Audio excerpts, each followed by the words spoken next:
आप देख रहे हैं पब्लिक समाचार, पब्लिक के हक में। अखिलेश यादव और इकरा हसन का मालेगांव दौरा तो पहले से ही डिक्लेयर था, मगर पूरा शेड्यूल नहीं मिला था।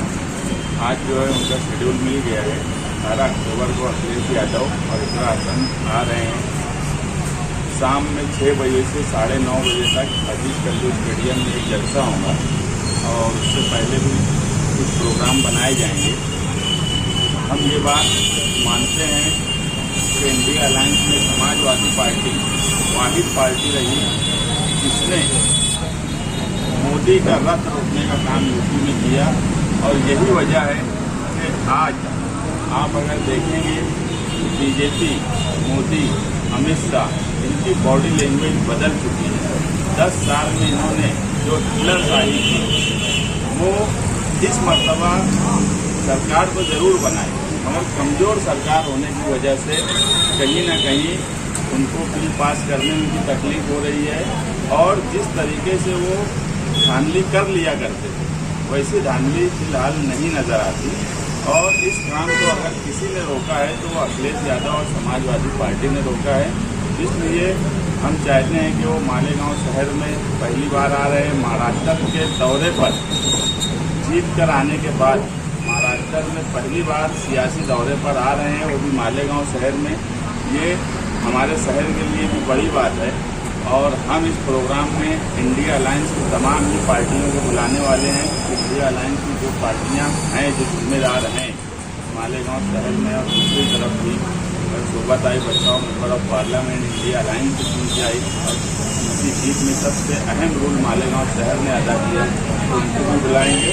और उद्धव बाला साहब ठाकरे, कांग्रेस, राष्ट्रवादी और भी जो दूसरी छोटी पार्टियां हैं, कम्युनिस्ट पार्टी, दूसरी भी पार्टियां, हम इस प्रोग्राम में सबको बुलाने वाले हैं। इसकी वजह यही है कि आप देखेंगे तो 10 साल इस तरीके के मुसलमानों के बीते हिंदुस्तान में इंडिया अलायंस को ताकत मिली, समाजवादी ने रोका, तो आज कहीं ना कहीं मुसलमान इस इंडिया अलायंस और समाजवादी से मुतमईन है पूरे हिंदुस्तान में कि ये पार्टी जो है इनके साथ अगर मुसलमान रहेंगे, इन पार्टियों के साथ, तो वो कहीं ना कहीं बीजेपी को रोकने का काम करेंगी, ना कि दूसरी ऐसी पार्टियां जो 10 साल इससे पहले भी थी, मगर वो पार्टियों ने, जैसे MIM ले लो या बीजेपी ले लो, इन पार्टियों ने कभी मुसलमानों के हक में कोई बात हो, ये बात बोल तो दी होंगी, मगर उसके असरात कभी पड़े नहीं। इसलिए अखिलेश यादव का जलसा कामयाब करने के लिए पार्टी के जिम्मेदारान मेहनत करेंगे और मालेगांव शहर उनका शानदार इस्तेमाल करने के लिए 18 अक्टूबर को तैयार है।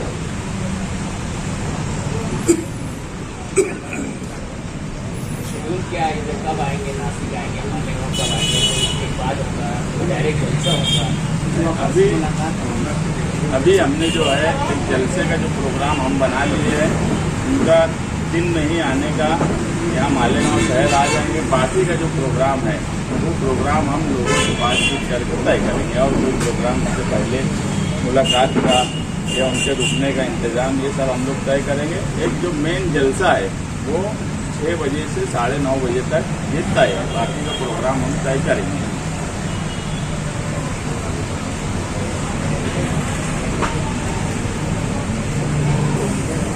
हर सियासी पार्टी में रहने वाले सेकुलर लोग अगर कोई पार्टी में हैं, उनके हल्के में क्या पोजीशन है वो हिसाब से वो लोग कामकाज करते हैं।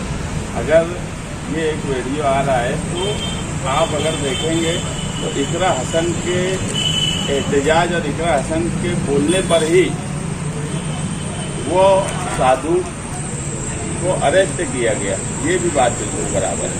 तो सबसे पहले अगर ऑब्जेक्शन किसी ने यूपी में लिया तो इकरा हसन ने, तो सियासी तौर पे उनको कामकाज करने के लिए कुछ चीज़ें अगर करना पड़ती है तो ठीक है, वो उनके हिसाब से। इकरा हसन जहाँ से चुनकर आए वो कॉन्स्टिट्यूंसी में मेरे ख्याल से 20-22% अकलियत हो गई, बाकी सब जो है मेजॉरिटी थी, और मेजॉरिटी में अपना दिल बड़ा करके समाजवादी पार्टी से मुस्लिम नुमाइंदे को चुनकर तो ये है कि भाई नुमाइंदे के कोई मजहब नहीं है, नुमाइंदा सेकुलर होता है, वो उन्होंने तो किया। इससे पहले भी वो आने वाले थे मालेगांव, आप लोग पूरी तरह से कोशिश की तैयारी कर रहे थे, लेकिन वक्त पर वो कैंसिल हुआ।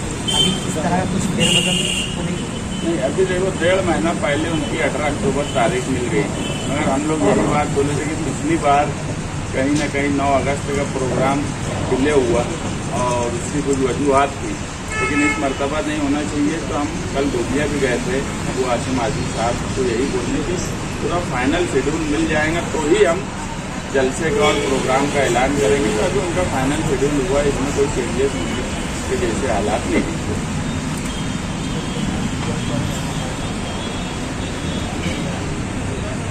हम बोले कि लोगों से बातचीत करेंगे, हम एक कमेटी बनाएंगे जो शहर में दीनी समाजी तंजीमों से मिलेंगी और उसके बाद हम उनके पास मुतालबा रखेंगे।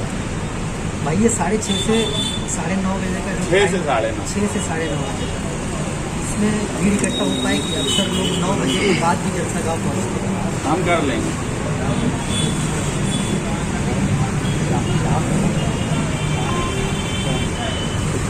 मुस्तकीम भाई, आपने अभी कहा कि इकरा हसन जो वो उनको क्या सियासी मामला है वो समझ सकते हैं। अगर जो है मुकामी रुकन असम्बली अपने हलके को देख करके जमीयत से या मस्जिद से कुछ करते हैं तो उस पर आपको एतराज़ क्यों होता है? क्या एतराज़ हम किस बात पे किए? बहुत सारी बातों पे आप अक्सर इन्हीं जमीयत के ताल्लुक से समाजवादी बोलते रहते हैं। जमीयत के ताल्लुक से हम कभी नहीं बोले। बताओ मुझे एक बात, बताओ क्या? एक मिसाल बताओ कि हम जमीयत के ताल्लुक से बोले। कई मरतबा इन्हीं जमीयत के ताल्लुक से है, आपके कई वर्कर भी जो है व्हाट्सएप पर जमीयत के नहीं, ताल्लुक से व्हाट्सएप वाली बात मैं नहीं करता। व्हाट्सएप पे कौन क्या बोलेगा, कब कौन क्या बोलेगा, ये कोई सियासी पार्टी के लीडर ना समझ सकते ना बोल सकते। पहले ऐसा था कि सोशल मीडिया का दौर नहीं था तो पार्टी का अपना एक तर्जुमान होता था। अब तमाम ही पार्टियों का ऐसा है कि उनके वर्कर और सोशल मीडिया पे सामने से कोई बात होती उस पर वो कब कौन क्या लिखते हैं तो उस पर मैं बात नहीं बोलूँगा। ऑफिशियली हम कभी जमीयत के बारे में कोई बात बोले ही नहीं। हाँ, एतराज़ अगर मजलिस के नुमाइंदे पे है तो ये है कि काम काज इस शहर में नहीं किए और एक मंत्री के सामने झुक जाते सिर्फ इस लालच में कि मुझे ये शिवसेना के एक जिम्मेदार कारपोरेटर है, बाद में वो ओहदे पे भी रहे, वो बोले एक मरतबा कि आमदार तुमचे आमदार काय आहे त्यांना टेंडर मैनेज करून देतो आम्ही, ते गप बसते। मतलब ये कि वो सिर्फ टेंडर मैनेज कर देंगे 4-5 और ठेकर आदि उनको मिल जाए, इसलिए खामोश बैठते। इसलिए हमारा ऑब्जेक्शन है। जो लीडर इतनी जानगई से ये बोले कि मैं महायुति के साथ रहा 2.5 साल, उसके बाद भी कोई कामकाज नहीं कर सके और फिरका परस्तों के साथ दिया। हम फिरका परस्तों का साथ देने पे हमारा ऑब्जेक्शन है। फिरका परस्त पार्टियों का साथ देने पे ऑब्जेक्शन है, उसका ऑब्जेक्शन है हमारा और बराबर है।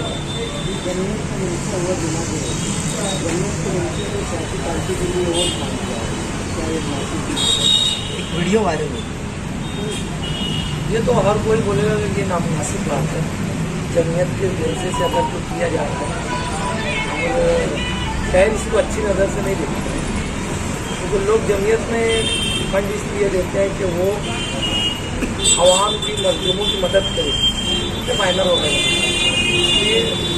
इसको तो हम ही नहीं, हर कोई उसको अच्छी नज़र से नहीं देखते। मुस्तकीम भाई, फिरका परस्ती की आपने बात कही, जिनके वालिद डंके की चोट पर कहते थे कि हमने बाबरी मस्जिद को गिराया, उनके बेटे से जाके आपने मुलाकात की? उद्धव ठाकरे। देखो, हालात में हमेशा बोला, हिंदुस्तान के हालात 1947 से पहले का हिंदुस्तान, 1947 के बाद का हिंदुस्तान। बाबरी मस्जिद गिरने से पहले का हिंदुस्तान, बाबरी मस्जिद गिरने के बाद का हिंदुस्तान, उसके बाद 2014 से पहले का हिंदुस्तान और 2014 के बाद का हिंदुस्तान। इसमें कहीं ना कहीं सियासी पार्टी और सब चीज़ों में चेंजेस आए, लोगों के सोचने में भी चेंजेस हुए हैं और आज उद्धव ठाकरे की पार्टी इंडिया अलायंस में है। और जो लोग ये बात बोलते हैं कि बाबरी मस्जिद गिराए, तो उसमें बाबरी मस्जिद गिराने की बात पे सबसे ज़्यादा ऑब्जेक्शन अगर किसी ने लिया तो मालेगांव शहर ने ही लिया है और निहाल साहब उसने लिया और उनके लोगों ने लिया, ये भी सब जानते हैं। लेकिन मैं बोला कि 14 से पहले और 14 के बाद में सियासी बदलाव हुआ है। उस सियासी बदलाव के हिसाब से कभी कभी कुछ चीजें चेंज होती है। मतलब अभी वो फिरका परस्त नहीं नहीं, वो छोड़ के नहीं है। बीजेपी से आए। आज कोई ताकत कमजोर होती है फिरका परस्तों की, बीजेपी को छोड़े। तो उनका साथ देना चाहिए बीजेपी को कमजोर करने के लिए। आज हमारा अव्वल मकसद है कि बीजेपी कैसे भी कमजोर हो। आप लोग इंसाफ यात्रा लेकर घूम रहे तो क्या आपको रिस्पॉन्स? देखो, इंसाफ यात्रा जब निकालने का हम जिम्मेदार लोग तय किए तो मुझे भी ये उम्मीद नहीं थी कि शहर में इतना वालहाना इस्तेकबाल इंसाफ यात्रा का होना। हम जब लोगों के घरों तक पहुंच रहे हैं, उनके एरिया में जा रहे हैं, जिस हिसाब से हमारा इस्तेकबाल हो रहा है, तो एक बात हमको लग रही है कि ये शहर चेंजेस चाहता है, बदलाव चाहता है। इस साबिक एमएलए और मौजूदा एमएलए 25 साल से इस शहर में दोनों अब एक दूसरे पे इल्जाम लगाते, वो बोलते वो काम नहीं किए, वो बोलते वो काम नहीं किए। ये एक बात तो दोनों तस्लीम कर लिए कि काम नहीं किए, और काम नहीं करने का नतीजा ही ये शहर है कि आज की 70% सड़कें मालेगांव शहर की खराब है, 60% गटर जो है वो ओवरफ्लो है। तो ये सब लोग कहीं ना कहीं जो बुनियादी सहूलत है, लोग आज बड़ी बड़ी चीज़ें सोच नहीं पाए कि कॉलेज, रोजगार, ये कहीं ना कहीं बदलाव की तरफ शहर जा रहा है। और बदलाव का ऑप्शन उनको शान हिंद के अंदर दिख रहा है कि यही है जो इस शहर में बदलाव लाएंगे। इसलिए हमको बहुत अच्छा उसका रिस्पांस मिल रहा है। और ये यात्रा अभी हम 2 दिन और चलाएंगे, क्योंकि अब जलसे का हमारा फाइनल ऐलान हो गया है। तो 2 दिन यात्रा चलाने के बाद हम जलसे की तैयारी में लग जाएंगे।